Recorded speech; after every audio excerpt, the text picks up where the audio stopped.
Éduquer et discipliner un enfant, c'est obtenir de bons comportements et faire disparaître les mauvais comportements.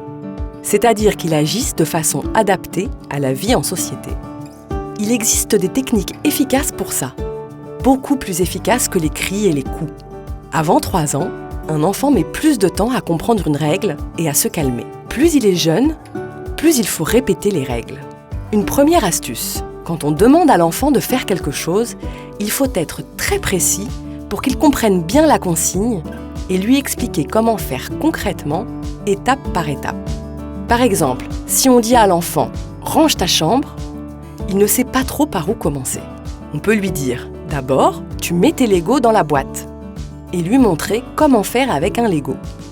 Une deuxième astuce, quand on veut faire disparaître un comportement négatif, il faut insister sur le comportement positif opposé. Si un enfant a tendance à ne pas écouter, on peut s'arrêter sur chaque moment où il a été attentif, en le félicitant chaleureusement et en disant clairement ce qu'on a apprécié dans son comportement.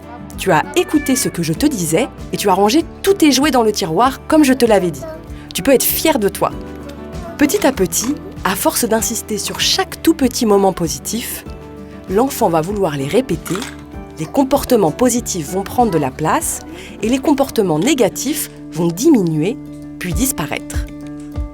Le plus difficile au début pour l'adulte est de s'obliger à avoir les tout petits comportements positifs.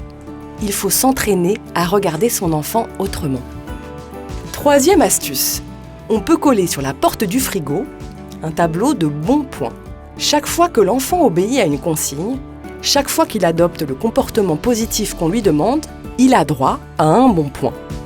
Au bout d'un certain nombre de bons points, 5 ou 10 par exemple, il a droit à un petit bonus. Le droit de jouer plus longtemps avec son jeu vidéo, le droit de choisir la boîte de céréales au magasin ou le droit d'avoir un paquet d'images pour son album de foot. S'il fait une bêtise, s'il parle mal, s'il désobéit, il ne gagne aucun point.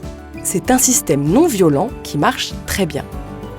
Et vous, quelles sont vos astuces pour discipliner votre enfant sans violence ?